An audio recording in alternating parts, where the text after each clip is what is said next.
राघोपुर के हलचल से भरे कस्बे में रमेश नाम का एक मालदार सौदागर रहता था। अपने होशियार कारोबारी जहानत के लिए पूरे इलाके में मशहूर रमेश ने बेपनाह दौलत है जमा कर ली थी। उसके पास कई दुकानें, एक अजीम अलशान हवेली और बड़ी तादाद में नौकर थे। अपनी दौलत के बावजूद रमेश कभी मुतमईन नहीं था।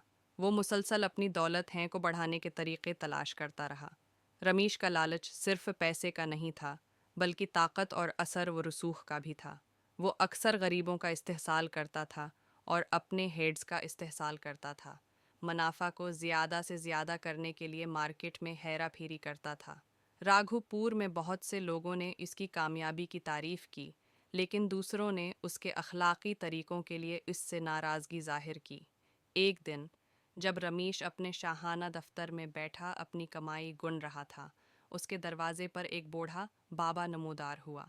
बाबा पुरस्कून और परसुकून अंदाज के साथ रमेश के पास आया और कहा, सलाम अजीम सौदागर, मैंने आपकी खुशहाली और हिकमत के बारे में सुना है।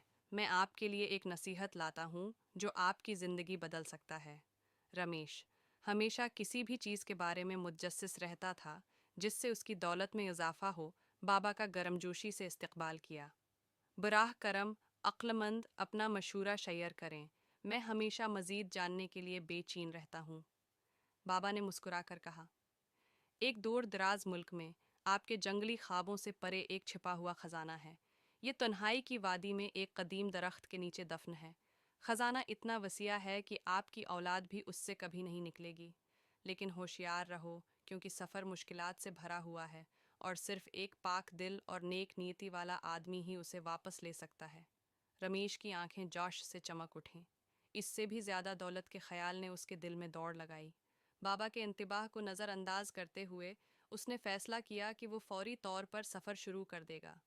बाबा ने रमेश के लालच को देखा और आ भरी, ये जानते हुए कि ताजिर को आगे मुश्किलात का सामना करना पड़ सकता है। पराज़म रमेश ने अपनी दुकानें बंद कर दें, अपनी कुछ जायदाद बेच दी और उसके साथ भरोसामंद आदमियों की एक छोटी टीम को जमा किया। वो अगले दिन रवाना हुए। नाहमवार इलाकों, घने जंगलों और गुदार पहाड़ों में हिफ्तों तक सफ़र हुआ करते हुए। ये सफ़र रमेश की तवक्का से कहीं ज़्यादा मुश्किल था। इसके कई आदमी बीमार पड़ गए या जदोजहद को तुर्क कर दिया, मुश्किलात को बर्दाश्त न कर सके। लेकिन रमेश लालच और उन कही दौलत के वादे से मुतासिर होकर आगे बढ़ गया। आखिरकार महीनों के सख्त सफ़र के बाद रमेश और इसके बाकी मानदा लोग तन्हाई की वादी में पहुंच गए। ये एक वीरान जगह थी, जिसके चारों तरफ बुलंद व बाला चट्टानों से घरा हुआ था और खौफनाक खामोशी से भरा हुआ था। वादी के बीच में एक कदीम दरख्त खड़ा था। इसकी मुड़ी हुई शाखें दीव की अंगुलियों की तरह फैली हुई थीं। ये ज़रूर दरख्त होगा, रमेश ने जोश से कानिपते हुए कहा। उसने अपने आदमियों को दरख्त के गर्द खुदाई शुरू करने का हुक्म दिया। उन्होंने घंटों खुदाई की और जैसे ही वो हार मानने ही वाले थे कि बेलचे में से एक ने कुछ ज़ोर से मारा। रमेश के दिल की धड़कन रह गई। नए सरे से जोश व खरूश के साथ उन्होंने खुदाई जारी रखी, यहाँ तक कि उन्होंने एक बड़ा सजा हुआ सीना निकाल लिया। सीने को पेचीदा डिज़ाइनों और इलामतों में ढांप दिया गया था। उसे खोलते ही रमेश के हाथ कांपने लगे। अंदर उसे सोने के सिक्के, ज़ीवरात और कीमती नमूने मिले जो उसने कभी सोचा भी न था। रमेश की आंखें खुशी से चमक उठीं। मैं दुनिया का अमीर तरीन आदमी हूँ, वो चलाया। इसकी आवाज़ वादी में गूंज रही थी। लेकिन जब वो ख़जाना लेने के लिए सीने तक पहुंचा तो उसे अपने हाथ में शदीद दर्द महसूस हुआ। उसने नीचे की तरफ देखा कि एक सानिप उसके बाजू के गर्द घूम रहा है। उसके दांत उसके गौशत में गहरे धंसे हुए हैं।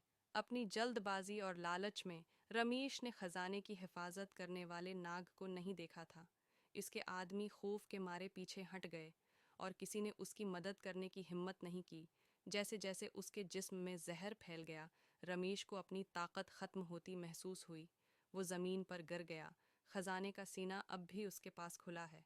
वहीं लेटे हुए बेबस और दर्द में रमेश को अपने लालच की हमाकत का एहसास हुआ।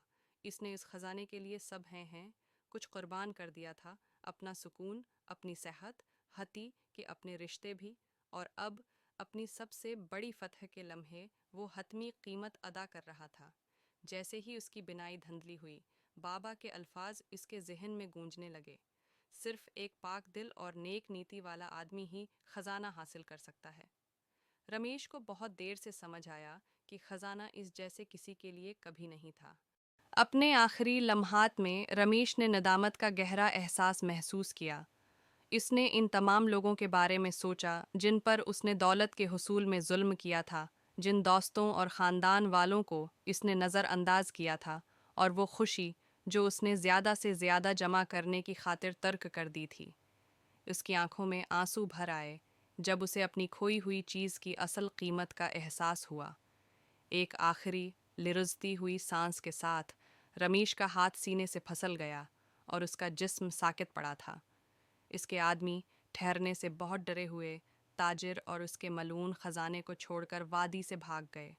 سال گزر گئے اور لالچی سوداگر اور چھپے ہوئے خزانے کی کہانی راگھو پور میں ایک احتیاطی کہانی بن گئی۔ لوگوں نے رمیش کی تقدیر کے بارے میں کہا کہ یہ ایک انتباہ کے طور پر ہے جو کہ بے قابو خواہشات اور لالچ کے خطرات کے خلاف ہے۔ تنہائی کی وادی اچھوت رہی، قدیم درخت کے نیچے دفن خزانہ، ناگن کی حفاظت اور رمیش کے المناک انجام کی یاد۔ راگھو پور کا قصبہ وقت کے ساتھ بدل گیا۔ سوداگروں کی نئی نسل اٹھی، لیکن انہیں لالچی رمیش کا سبق یاد تھا۔